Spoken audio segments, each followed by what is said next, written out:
Brian Rossnagel, retired professor emeritus from the Crop Development Center, barley breeder and oat breeder there for 40 years.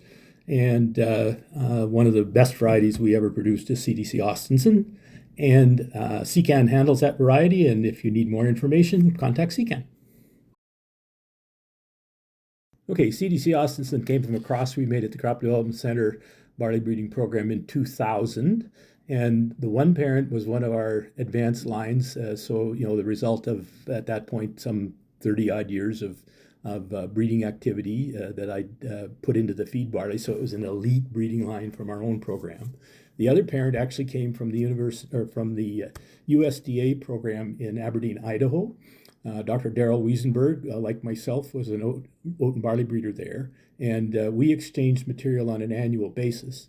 And I recognized the line from him in the previous couple of years of testing in the Saskatoon area as something that was very well adapted, did well, and was nicely different in terms of its genetic background.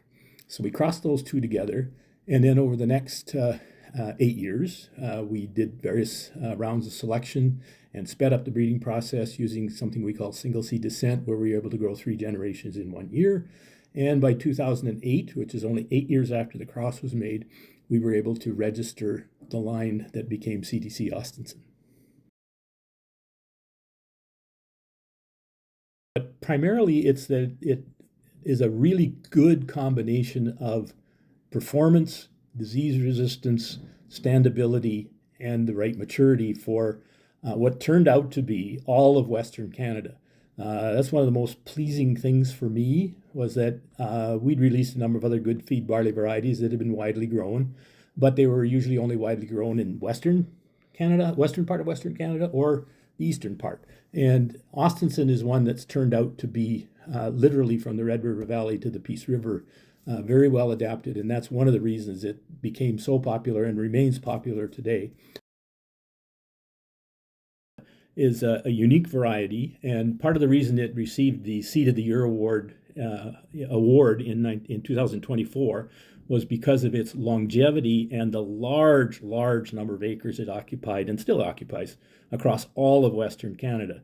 And that was particularly, for me as a breeder, that's particularly pleasing because it's the first and only time ever that a feed barley variety has been the number one variety in all of barley in Western Canada.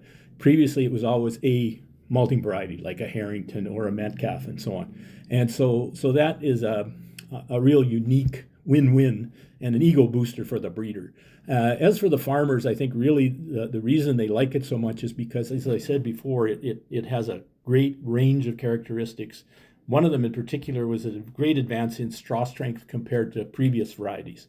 And that's one of the reasons for its longevity, and that it just, as the guys say, it just grows well.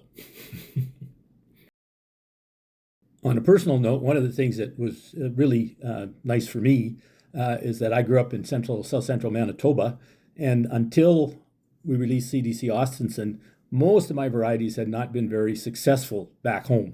And CDC Austenson has turned out to be very successful. I have a couple of cousins who are in the seed business in that area, and they're still selling lots of CDC Austenson, even though there's a couple of new varieties coming from the Crop Development Center and other breeding programs that are beginning to push it.